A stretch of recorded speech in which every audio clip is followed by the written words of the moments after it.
So what are the 8 results of spiritual abuse in our lives? As in, we walk through it and now this is where we are. In the other videos on this church hurt playlist, we talked about the signs of spiritual abuse, what abusive churches say, what abusive spiritual leaders do, how to heal, and how to re-engage in ministry after walking through church hurt. So those topics cover what it's like to walk through it and how to heal once you get out of it. But this one shows us what we're actually healing from and what we're dealing with once it's all over. The first is that we feel distant from God. It's really hard to pray, connect with God. This is the result of so much gaslighting that happens during spiritual abuse, where we're doubting ourselves. We're not really sure if God is even for us anymore, and we feel like we can't really break through and connect with Him. I know for me, the struggle was that I didn't know if I had forgiven my former pastor, and I kept telling myself, like, I need to forgive, I can't get bitter. And since I suspected that I didn't fully forgive, and I didn't really even know what that was at the time, like, God wasn't going to connect with me anymore. Another caveat is that abusive churches tend to create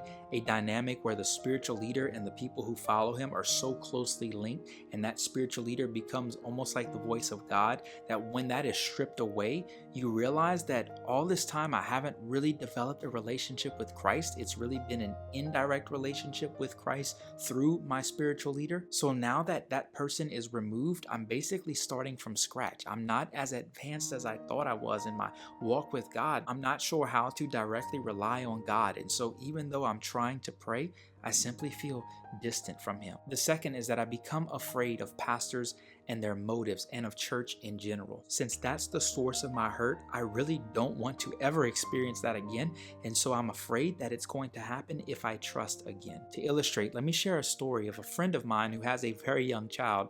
Explained to me that whenever you feed a child hot food, if it's not blown on and cooled off before you give it to the child and he takes a bite of it and it burns his mouth, he will not eat that food again. You can blow on it, you can put ice cubes on it. No matter what you do, the child will then associate, that burned me, I'm not going to eat that again. Likewise, when we get burned by a church, it's almost illogical to go and trust another one. Why would I put myself out there and risk being abused again by the same entity that abused me already? The reason I'm sharing this with you is because it is natural. It doesn't mean something is wrong with you. If something hurt us once, logically, it's capable of hurting us again. Healing takes time, and exposure to healthy pastors, legitimate churches will help the healing process along, but to say that you can jump out of one and right back into the other with full trusting, wide open arms is pretty illogical. When the wound is deep, it takes time to heal. The third result, which is closely aligned to this second one but different, is that we become critical of churches and pastors. Two of my wife and I's closest friends, a couple, was also in the church that we were once a part of, and they have now left as well. Now, I was going to preach in a different church and invited them to come to service with us, and afterwards we were all going to get together, them, us, and the pastors of this church, hang out and get to know each other. And you got to know our friend. She is wild, greatest heart in the world,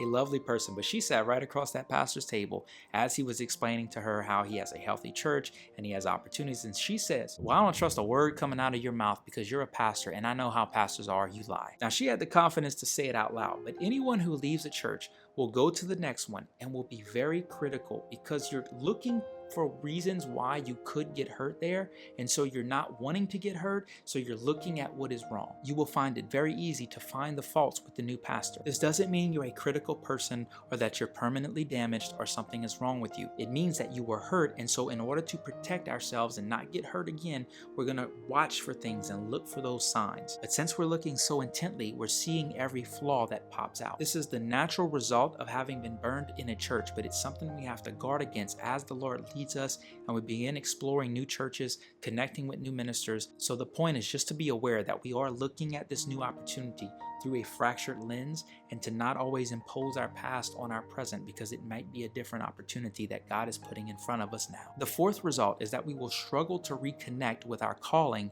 and with our ministry. I actually read a comment on the 6th video in this playlist about redoing ministry from a viewer who said, you know, I have no desire to get involved.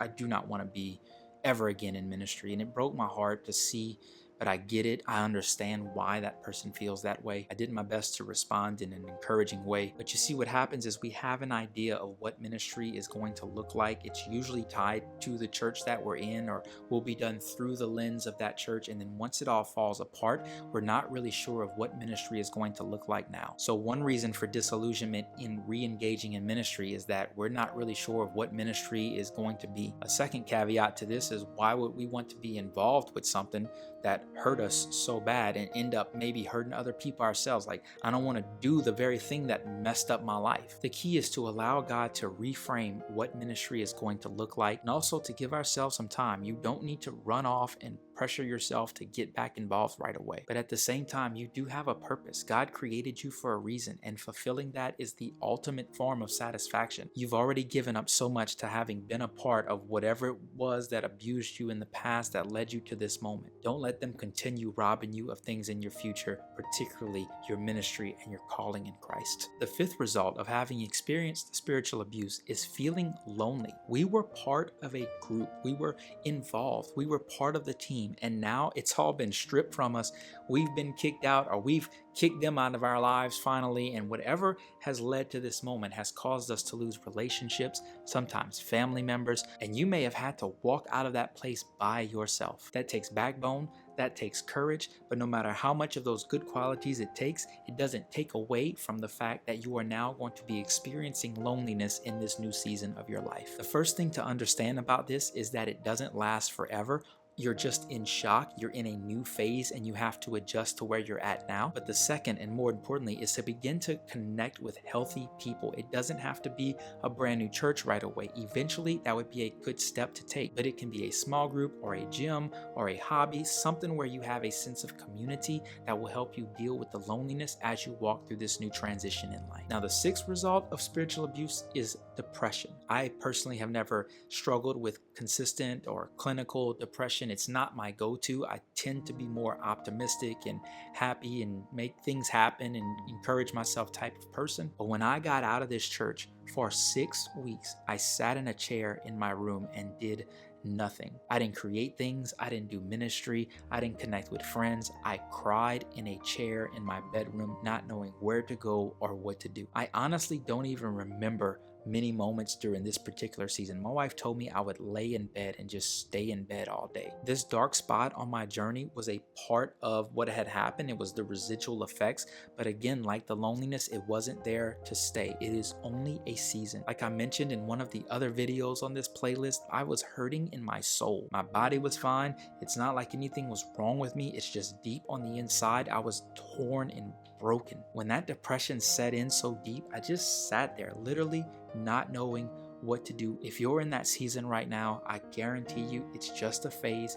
It is not forever, and this too shall pass. Now, the seventh result of having experienced spiritual abuse is questioning whether or not God is punishing you. Oftentimes, that is a fear tactic that is drilled into you, that if you disobey or if you leave or you go against the leader, then God is going to go against you. And along with all the gaslighting coupled on top of that, we can leave devastated, feeling like, wait, is God gonna get me now? Is he going to punish me? Like, what if I was the one who was wrong? What if this is my fault? If you're walking through those questions right now, I want to encourage you with this thought about the character of God.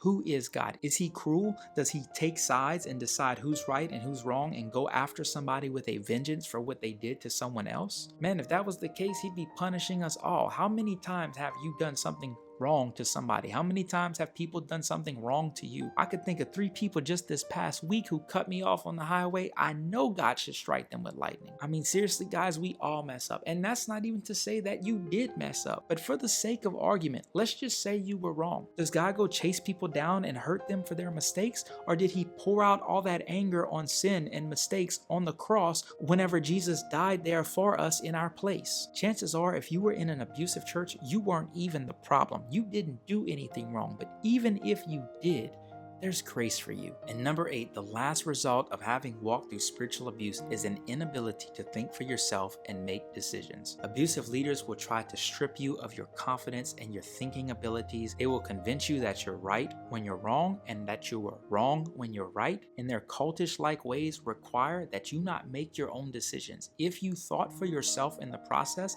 and followed that intuition, you wouldn't have been there for this long. And so when you start questioning things and raising the red flags, they talk you around it and talk you out of it and suck you further into their system, requiring you just to do what you're told and not think for yourself. Well, what happens is when you leave after so long of ignoring your own gut reactions and your own logical processes, you sort of forget how to make decisions and think for yourself. This is actually a mental muscle, if you will, and it can be redeveloped. Just like when we grow muscles and then don't use them, we start to lose them. But if we start exercising again, they'll begin to grow again. For so long, you only had to rely on what the leader said and on the ways and customs of the church, so you didn't have to use your thinking abilities. All you have to do now is start thinking for yourself, making those decisions, and gradually you'll flex that muscle and it'll get strong again. I'll see you in the next video together.